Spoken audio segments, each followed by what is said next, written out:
केंद्र सरकार ने पुडुचेरी की उपराज्यपाल किरण बेदी को उपराज्यपाल के पद से हटा दिया है। सरकार ने उनकी जगह तेलंगाना की राज्यपाल डॉक्टर तमिलिसाई सौंदरराजन को अतिरिक्त जिम्मेदारी सौंप दी है। राष्ट्रपति के प्रेस सचिव अजय कुमार के अनुसार राष्ट्रपति के निर्देश पर किरण बेदी को उपराज्यपाल पद से हटा दिया गया है। अब वो उपराज्यपाल नहीं रहेंगी। पुडुचेरी उपराज्यपाल का प्रभार अब तेलंगाना की राज्यपाल तमिलिसाई सौंदरराजन संभालेंगी। वहीं पुडुचेरी कांग्रेस को बड़ा झटका लगा है। पुडुचेरी कांग्रेस के विधायक जॉन कुमार ने अपने पद से इस्तीफा दे दिया है। उन्होंने अपना इस्तीफा देते हुए कहा है कि कांग्रेस सरकार में असंतोष व्याप्त है, इसलिए वो अपने पद से इस्तीफा दे रहे हैं। जॉन कुमार कामराज नगर विधानसभा क्षेत्र से कांग्रेस के विधायक थे। उन्होंने अपना इस्तीफा स्पीकर वी शिव कोलंथू को सौंप दिया है। जॉन कुमार मुख्यमंत्री वी नारायणसामी के करीबी माने जाते हैं। ऐसे में मुख्यमंत्री के करीबी का इस्तीफा होना काफी अहम और पार्टी के लिए बड़ा झटका माना जा रहा है। दिल्ली पुलिस को लाल किला हिंसा मामले में एक और सफलता हासिल हुई है। दिल्ली पुलिस की स्पेशल सेल ने लाल किला हिंसा मामले में फरार अपराधी मनिंदर सिंह को गिरफ्तार कर लिया है। पुलिस ने मनिंदर सिंह को पीतमपुरा इलाके से गिरफ्तार किया है।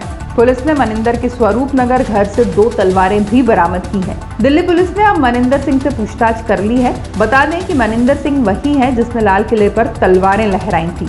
तलवार लहराते हुए ही तस्वीरें दिल्ली पुलिस ने जारी भी की थी, जिसमें मनिंदर सिंह तलवारबाजी करता दिखाई दे रहा है।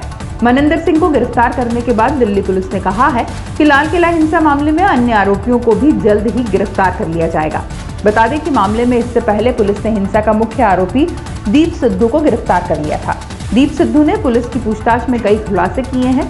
दीप सिद्धू ने पुलिस को बताया कि उसका कोई गलत इरादा नहीं था, सभी लाल किले पर जा रहे थे तो मैं भी चला गया। भारत में आजादी के बाद पहली बार ऐसा होगा जब किसी महिला कैदी को फांसी के फंदे पर लटकाया जाएगा। ये फांसी उत्तर प्रदेश के मथुरा में इकलौते महिला फांसीगर में अमरोह की शबनम को दी जाएगी। फांसी को लेकर जेल प्रशासन ने तैयारियां शुरू कर दी हैं। हालांकि अभी फांसी किस दिन होगी ये तय नहीं हुआ है, लेकिन फांसी की तैयारियां होने लगी हैं। फांसी देने के लिए मेरठ के पवन जल्लाद भी 2 बार फांसी घर का निरीक्षण कर चुके हैं। बता दें कि शबनम अमरोह की रहने वाली है। शबनम को सुप्रीम कोर्ट ने फांसी की सजा सुनाई है। शबनम ने 2008 में अपने प्रेमी के साथ मिलकर अपने 7 परिजनों की बेरहमी से हत्या कर दी थी। शबनम ने 7 लोगों को कुल्हाड़ी से काट डाला था। सुप्रीम कोर्ट शबनम को फांसी की सजा सुना चुका है। वहीं राष्ट्रपति ने भी शबनम की दया याचिका को खारिज कर दिया है। अब शबनम को फांसी पर लटकाया जाएगा। ऐसा पहली बार होगा जब किसी महिला आरोपी को आजादी के बाद पहली बार फांसी दी जाएगी। मध्य प्रदेश के एक अंचल में इस बार अजीब सा ट्रेंड है। यह अंचल है ग्वालियर चंबल का अंचल, जहां अब ऐसा लगता है कि मुख्यमंत्री शिवराज सिंह चौहान का अकेले जाना मना है। दरअसल जब भी सीएम का ग्वालियर दौरा होता है, वहां हर बार राज्यसभा सांसद ज्योतिरादित्य सिंधिया उनके साथ होते हैं। विधानसभा चुनाव के वक्त नारा था, माफ करो महाराज, हमारा नेता शिवराज। पर जब से सिंधिया कांग्रेस छोड़ बीजेपी में आए हैं, तब से सिंधिया शिवराज का दोस्ताना कुछ अलग ही नजर आ रहा है। अब तो ये कहा भी जाने लगा है कि लगता है कि ग्वालियर चंबल के लिए शिवराज ने अपना नारा ही बदल दिया है और अब हर बार यहां का रुख करने के पहले कहते हो, साथ चलो महाराज। ऐसा इसलिए कहा जा रहा है क्योंकि जब जब शिवराज का ग्वालियर दौरा होता है, उससे पहले सिंधिया भोपाल पहुंचते हैं और फिर महाराज शिवराज एक साथ ग्वालियर का रुख करते हैं। हालांकि दोनों का ये साथ ग्वालियर चंबल के बड़े बीजेपी नेताओं को पीछे धकेल रहा है, पर लगता है कि एक हार के बाद अब सिंधिया किसी हालत में दूसरा चुनाव गंवाना नहीं चाहते, इसलिए अपने क्षेत्र में पूरी तरह से एक्टिव हैं।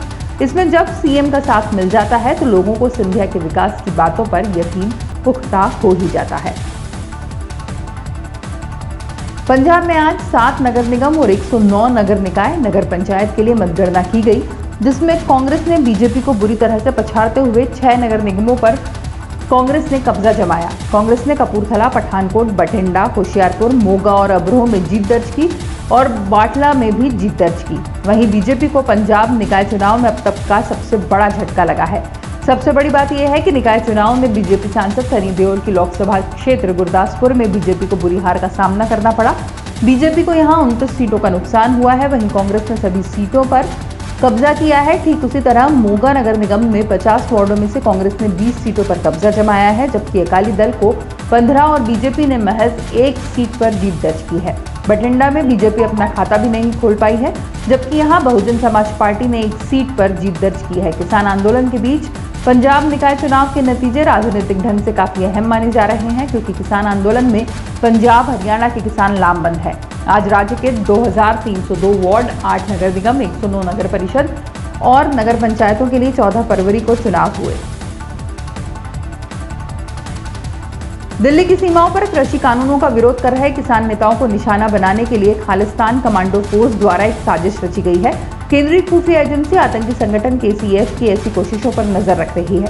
कुछ दिन पहले ही इस संबंध में खुफिया एजेंसियों द्वारा एक रिपोर्ट तैयार की गई। इनपुट के आधार पर केंद्रीय खुफिया एजेंसियों द्वारा तैयार की गई रिपोर्ट के अनुसार साजिशकर्ता बेल्जियम और यूनाइटेड किंगडम के हैं, जिन्होंने समन्वित तरीके से दिल्ली की सीमा पर विरोध कर रहे एक किसान नेता को खत्म करने की योजना तैयार की। KCF की योजना उस नेता को निशाना बनाने की है जिस पर पिछले दिनों पंजाब से KCF कैडरों को खत्म करने में शामिल होने का आरोप लग रहा है। KCF एक आतंकवादी संगठन है जिस पर भारत में विभिन्न हत्याओं में शामिल होने का आरोप है। संगठन में कनाडा, यूनाइटेड किंगडम, बेल्जियम और पाकिस्तान जैसे विभिन्न देशों के सदस्य हैं। एक वरिष्ठ सरकारी अधिकारी ने कहा कि एक किसान नेता को खत्म करने की योजना थी, जिसके बारे में विश्वसनीय इनपुट प्राप्त हुए हैं। उन्हें पता चला है कि KCF के बेल्जियम और ब्रिटेन में रहने वाले 3 आतंकवादियों ने दिल्ली की सीमा पर वर्तमान में विरोध कर रहे किसान नेता की हत्या की योजना बनाई है। पश्चिम बंगाल विधानसभा चुनाव से पहले बीजेपी अपनी जमीन को मजबूत करने में लगी है।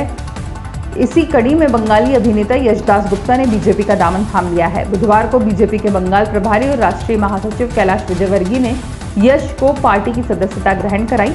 यश दासगुप्ता के साथ सौमिली विश्वास भद्र, मीनाक्षी घोष, मल्लिका बंदोपाध्याय, सौमिली घोष विश्वास और त्रिमाला भट्टाचार्य सहित कई कलाकारों ने बीजेपी की सदस्यता ली है। इस मौके पर बीजेपी के राष्ट्रीय उपाध्यक्ष मुकुल रॉय भी उपस्थित थे। यश दासगुप्ता तृणमूल कांग्रेस की सांसद नुसरत जहां के करीबी हैं। हाल ही में नुसरत जहां यश दासगुप्ता के साथ राजस्थान में छुट्टियां बिताने भी गई थी, जिसके बाद इस मुद्दे ने और भी जोर पकड़ लिया है कि दोनों एक दूसरे के साथ हैं। मध्य प्रदेश में सीधी से सतना आ रही जिस बस के बाणसागर नहर में डूबने से 51 यात्रियों की मौत हो गई, उस बस का ड्राइवर आखिरकार गिरफ्तार कर लिया गया है। सीधी पुलिस ने आज उस आरोपी बस ड्राइवर को गिरफ्तार किए जाने की पुष्टि की है। रामपुर नायकिन थाना पुलिस और पिवराव चौकी पुलिस ने आरोपी ड्राइवर को गिरफ्तार किया है। आपको बता दें कि मंगलवार की सुबह 50 से ज्यादा यात्रियों को सीधी से सतना लेकर जा रही बस बाणसागर नहर के पास हादसे का शिकार हो गई थी। दुर्घटना के बाद बस में सवार 7 यात्री तैरकर बाहर आ गए थे, लेकिन 51 यात्रियों के शव बरामद हो चुके हैं। इसमें 47 के शव देर रात तक मिल गए थे। सीधी बस हादसे में मरने वालों की संख्या 51 हो चुकी है। मंगलवार रात तक 47 शव मिले थे। बुधवार को 4 बॉडी और मिली हैं, जिसमें 5 महीने की बच्ची का शव रीवा में मिला। 3 लापता लोगों की तलाश जारी है।